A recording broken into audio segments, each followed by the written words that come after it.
सीझनमध्ये केल्या जाणाऱ्या कांद्याला हळीव कांदा, गुलाबी कांदा अशा नावाने ओळखलं जातं किंवा आगाताचा कांदा वगैरे. कमी दिवसामध्ये 80 ते 85 दिवसामध्ये हा कांदा निघून जातो.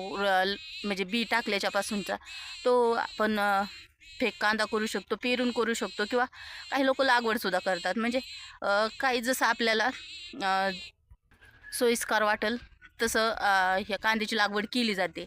आता टॉप 2-3 बियाणे आपण बघणार आहे. आता आमच्या भागामध्ये केलं जाणारं हे सगळ्यात पहिलं म्हणजे आघाताच्या कांद्याची लागवड करताना एलोरा नावाचं एक नवीन बियाणं निघलेलं आहे. म्हणजे मागच्या बऱ्याच दिवसापासून 5-6 वर्ष झाली असतील त्याला बहुतेक. तर ह्या एलोरा कांद्याची क्वालिटी कशी असते किंवा त्याची विशेषता काय आहे ते आपण जाणून घेऊ. सगळ्यात पहिले म्हणजे कुठलीही गोष्ट आपल्याला लावायची असते त्यावेळेस आपल्याला त्याच्याबद्दलचं थोडंसं माहिती असणं गरजेचं असतं. आता एलोरा कांदा हा असा कांदा आहे की त्याची टिकवण क्षमता बऱ्यापैकी चांगली आहे.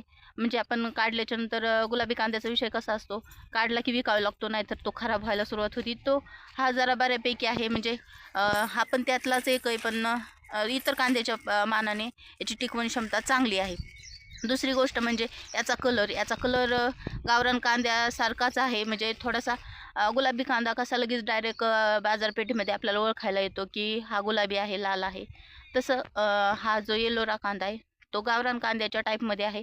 त्याच्यामुळं मार्केटला त्याला मागणी थोडीशी गावरान कांद्यासारखाच बाजारभाव मिळायला मदत होत असते. म्हणजे त्याची क्वालिटी तशी दिसते. त्याचा आकार एकदम गोल चपटा आहे, म्हणजे लंबोळा नाही, चांगल्या आकाराचा सुद्धा तो होतो.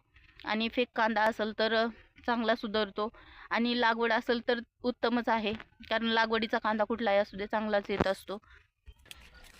रोप लावल्यापासून म्हणजे बी रानात टाकल्यापासून 80 ते 85 दिवसामध्ये हा हार्वेस्टिंगला आपल्याला मिळत असतो आणि त्याला चांगल्या प्रतीचा बाजार पण मिळत असतो. सुरुवातीला पावसाळ्याच्या दिवसामध्ये कांदा महाग पण असतो, त्याच्यामुळे हा परवडेबल असतो. आता दुसरा असतो तो पंचगंगा. आता तो सुद्धा आमच्या भागामध्ये बऱ्यापैकी चालतो. याचाही कालावधी 80 ते 85 दिवसाचा आहे. हाही रोगाला न मेसणारा, म्हणजे पावसाळ्यामध्ये तग धरून राहणारे वाण आहेत दोन्ही पण आत्ता सांगितलेले. आणि जास्त पाऊस झाला तरीसुद्धा बऱ्यापैकी ते टिकू शकतात. आणि निचऱ्याचं रान असणं तर सगळ्यात महत्त्वाचीच गोष्ट आहे. कांदा कोणीही पाणी लागणार रानामध्ये करत नाही, कारण जास्त पाणी कांद्याला चालत नाही.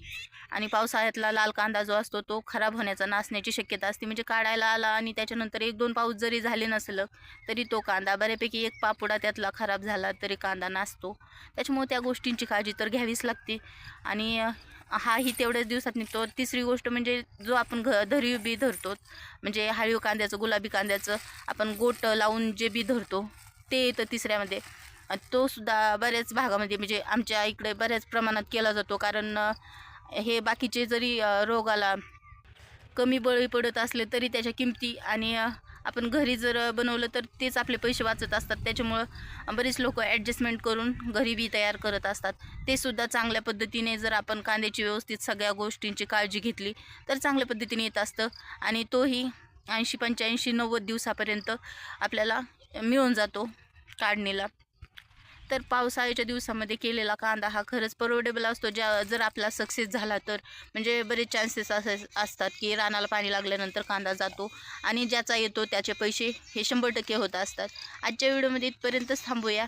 जर आपल्या चॅनलला नवीन पहिल्यांदाच आला असाल किंवा तुम्ही शेतकरी असाल, कांद्याचं उत्पादन घेत असाल, तर कांद्याबद्दलचे बरेच महत्त्वाचे आणि माहितीपूर्ण व्हिडिओ आपल्या चॅनलवरती आहेत आणि आपण नंतरसुद्धा नवीन बनवून टाकत असतो. त्याच्यामुळे सबस्क्राईब करा, सोबतच बेल आयकॉनवरती सुद्धा क्लिक करा. तुमचे काय अनुभव असतील ते सुद्धा तुम्ही कमेंटमध्ये कळवू शकता.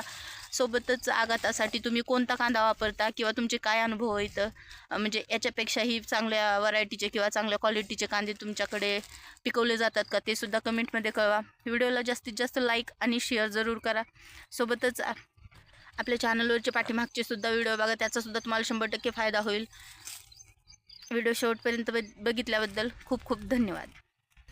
भेटूया पुढच्या अशाच एखाद्या नवीन आणि माहितीपूर्ण व्हिडिओमध्ये.